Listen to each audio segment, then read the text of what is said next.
Hello everyone, আজকে আমরা এসেছি অ্যালায়েন্স ফ্রান্সেস দ্য ঢাকাতে।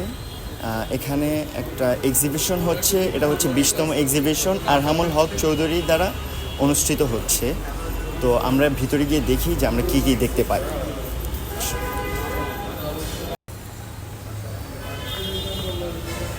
এখন আমরা আর্ট গ্যালারির ভিতরে যাব এবং আর্টগুলো দেখব, সেখান থেকে বিশ্লেষণ করব কি কি করা যায়।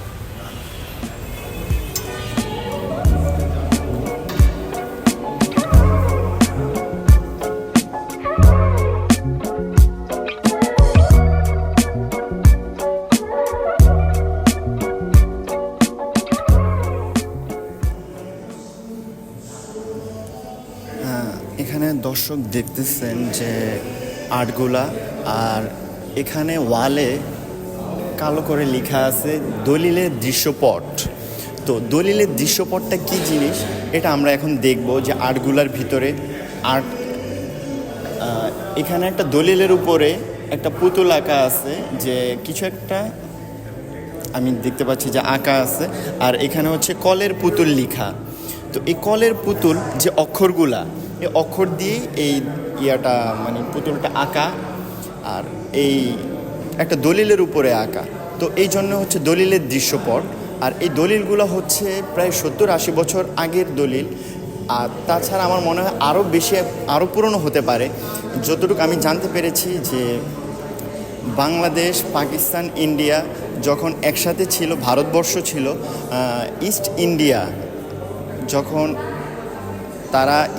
যখন এই দেশকে শাসন করছিল, ভারতবর্ষকে শাসন করছিল, তখনকার দলিল হতে পারে। তো এখানে আঁকা। এরপরে আমরা দেখব আরও কিছু আর্ট। এখানে মণিহারা ফণি একটা সাপ আঁকা, কিন্তু এই সাপটাও কিন্তু যে ক্যালিওগ্রাফি দ্বারা আঁকা হয়েছে পুরনো একটা ইয়ার উপরে, দলিলের উপরে। এটাও প্রায় পুরনো। আর এই দলিলটা সম্ভবত ইন্ডিয়ার। এখানে লেখাই আছে যে ইন্ডিয়া।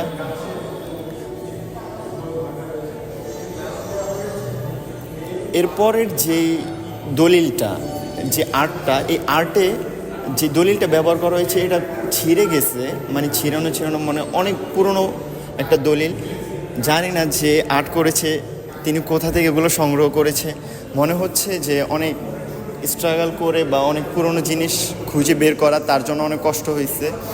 আর এই জন্যই হয়তো আজকে এই আর্ট গ্যালারিতে তার এই আর্টটা ঠাঁই পেয়েছে। আমি যদি আরেকটি চিত্রাঙ্কন দেখাই, যে এখানে আঁকা হয়েছে যে অক্ষয় বট। তো এই আর্টে এই যে আমি লেখা দেখতে পাচ্ছি, এখানে লেখা অক্ষয় বট এই শব্দটা এই দলিলের উপর লেখা আছে, অক্ষয় বট। তো এই দলিলটাও খুব পুরনো একটা দলিল, এবং এটা হচ্ছে আমার থেকেও আরও পুরনো, মানে আমার জন্ম হয় নাই যখন, হয়তো বাবাও জন্ম হয়নি, এরও পুরনো দলিল। আর এই দলিলটা পাকিস্তানের একটা দলিল। আর এই দলিলটাও হবে আমার জানা মতে প্রায় 70 বছর আগের একটি দলিল। আর এর পাশে লেখা আছে হচ্ছে এই এক্সিবিশনটাকে ডেকোরেটেড করেছেন, ওনার নাম হচ্ছে আরহামুল হক চৌধুরী। আর এটা হচ্ছে 20তম এক্সিবিশন এখানে দেয়া। আর ওই পাশে যদি আমি দেখাই, যে ওনাকে নিয়ে কিছু লেখা আছে, ওনার কি বলতে চান, ওনার একটা ভাব নিয়ে এখানে বাংলা লেখা আছে, এরপর ওটাকে ইংলিশে ট্রান্সলেট করা আছে। আর এখানে যে লেখক পরিচিতি, বা যেটাকে বলে যে আর্ট পরিচিতি, যিনি লিখেছেন ওনার জীবনী নিয়ে ছোট্ট করে একটু কথা লেখা আছে, উনি কিভাবে আর্টটা শুরু করেছেন এবং কোথায় পড়ালেখা শেষ করেছেন, কোথায় এক্সিবিশন করেছেন, এটা ওনার কততম এক্সিবিশন, এটাই ছোট করে আর কি লেখা আছেন। আর এরপরে একটি আর্ট হচ্ছে যে পটের বিবি। তো আমি যদি বলি পটের বিবি, এখানে একটা বধূকে বোঝানো হয়, যে বিবি শব্দের অর্থ হচ্ছে একজন বধূ। তো এই বধূটাও এই ক্যালিওগ্রাফি দ্বারা একজন বউকে আঁকা হয়েছে, পটের বিবি, একজন বধূকে এঁকে লেখক কালো কালি দিয়ে এবং সাদা কালারটা ব্যবহার করেছেন উনি একটা শাড়ি বোঝানোর জন্য। আর এই শাড়ি দ্বারা ওনার মানে বিবির যে শাড়িটা সেটা দিয়েছেন। আর এখানে আমি একদম দেখতেই পাচ্ছি যে পট প এই টয়কার বরস্কের বি, এই যে বি বি বরস্কের বি বিবি, এটা আঁকা। এখন আমরা চলে যাব পরের আর্টে। পরের আর্টটি হচ্ছে লেখা জাল গুটানো।